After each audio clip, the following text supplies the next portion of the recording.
شروع کرتا ہوں اللہ کے نام سے جو بڑا مہربان نہایت رحم کرنے والا ہے۔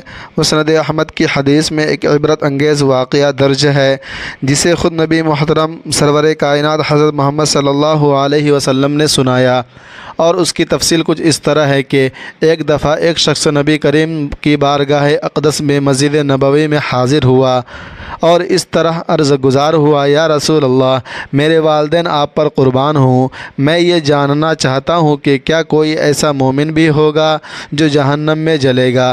پیارے آقا یہ بات سن کر پہلے مسکرائے اور پھر آپ کا چہرہ سرخ ہو گیا۔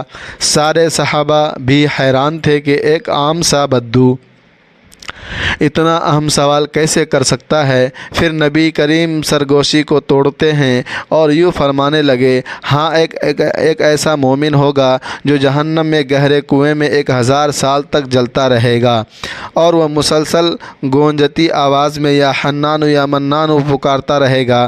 اس کی آواز اس قدر اونچی ہوگی کہ تمام اہل جہنم اس کی یا حنان یا منان کی تسبیح کو سن سکیں گے، بلکہ اس کی یہ آواز دوزخ سے باہر بھی سنی جا سکے گی، جو وہ 1000 سال جہنم میں جلتے رہنے اور یہ تسبیح کرتے ہوئے پورا کرے گا۔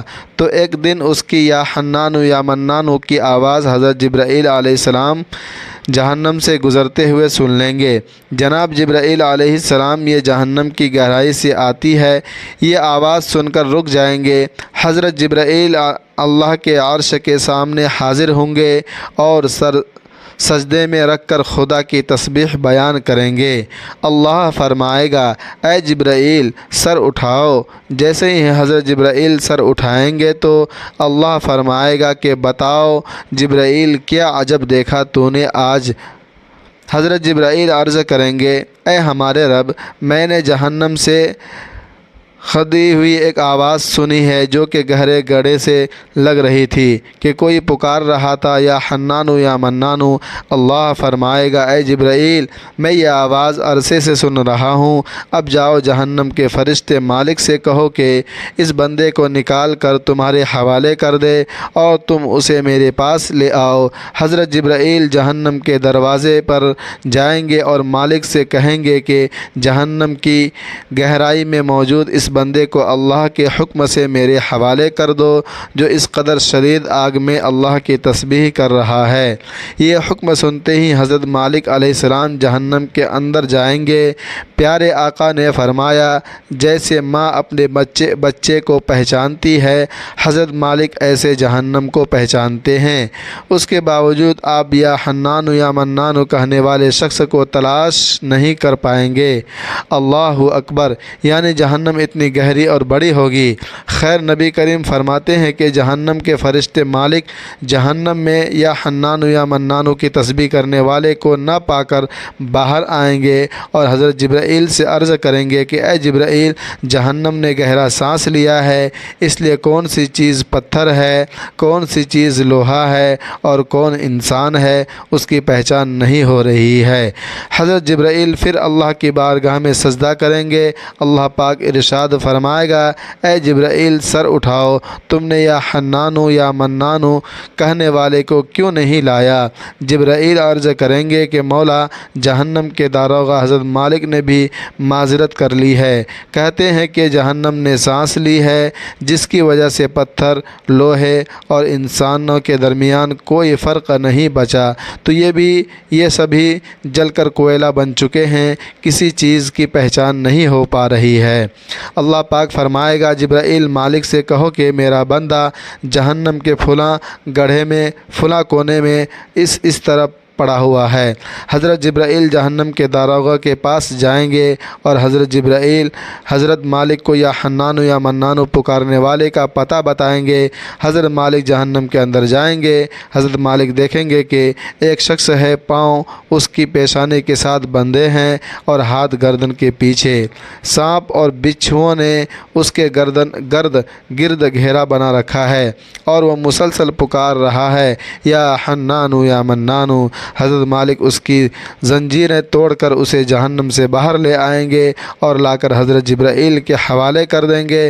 حضرت جبرائیل اس شخص کو اپنے سامنے دیکھ کر بہت خوش ہوں گے اور اسے عرش الہی کے سامنے لے کر حاضر ہوں گے، سر سجدے میں رکھیں گے۔ اللہ پاک فرمائے گا اے جبرائیل سر اٹھاؤ، جبرائیل سر اٹھائیں گے۔ اب اللہ پاک اس بندے سے فرمائے گا کہ اے بندے، کیا میں تیری بہترین تخلیق نہیں کی تھی؟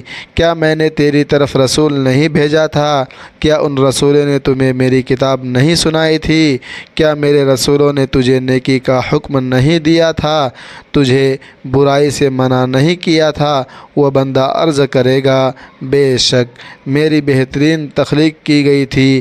اے میرے مالک، میری طرف تو نے اپنے رسول بھی بھیجے، میری طرف تمہاری کتابیں بھی آئی اور مجھے نیکی کرنے اور تیری عبادت کرنے کا حکم بھی ملا۔ پھر اللہ پاک فرمائے گا پھر تو نے فلاں فلاں گناہ کیوں کیے؟ وہ سجدے میں گر جائے گا اور عرض گزار ہوگا بے شک میں نے اپنی جان پر ظلم کیا، میں نے گناہ کیے جس کی بنا پر مجھے جہنم میں ڈال دیا گیا، لیکن پھر بھی میرے مالک میں تیری رحمت سے مایوس نہیں ہوں، اسی لیے میں 1000 سال سے تیری حمد یا حنان یا منان کر رہا ہوں۔ میرے مالک تو نے مجھے اپنے کرم و فضل سے جہنم سے نکالا ہے، تو اللہ پاک اب مجھے معاف فرما دے اور مجھ پر ہمیشہ کے لیے اپنی رحمت کا سایہ کر دے۔ اللہ پاک فرمائے گا اے فرشتوں گواہ ہو جاؤ، میں نے اس بندے پر رحم کیا اور اسے معاف کر دیا۔ اللہ اکبر۔ ناظرین گرامی، اس سے بخوبی اندازہ لگایا جا سکتا ہے کہ ہمیں اپنے کیے گئے کاموں کا بہت سخت حساب دینا ہوگا، اور ذرا غور تو فرمائیے کہ بھلا ہم میں سے ایسا کون ہے جو اپنا حساب اللہ کو دے سکتا ہے؟ یہی وقت ہے اپنا محاسبہ کرنے کا اور اپنی گریبانوں میں جھانکنے کا۔ اس مختصر سی زندگی کے ہر پل کا حساب بھی دینا ہو پڑا تو ہمارا کیا بنے گا؟ اے اللہ تو جانتا ہے کہ ہم حساب و کتاب میں بہت کچے ہیں۔ رسول کریم صلی اللہ علیہ وسلم نے فرمایا جس سے قیامت کے دن حساب لیا گیا وہ عذاب میں مبتلا ہو گیا۔ میں نے عرض کیا یا اللہ تعالیٰ نے یہ نہیں فرمایا جس شخص کو اس کا نامہ اعمال اس کے دائیں ہاتھ میں دیا گیا تو جلد ہی اس سے آسان حساب لیا جائے گا؟ آپ نے فرمایا اس آیت میں جس حساب کا ذکر ہے وہ تو معمولی پوچھ گچھ ہے، اور جس سے قیامت کے دن حقیقی حساب لیا جائے گا اسے عذاب دیا جائے گا۔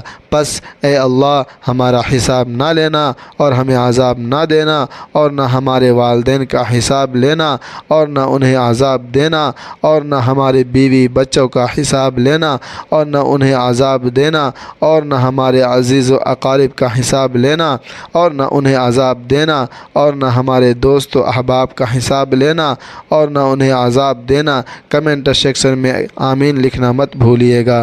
اللہ حافظ، خدا حافظ۔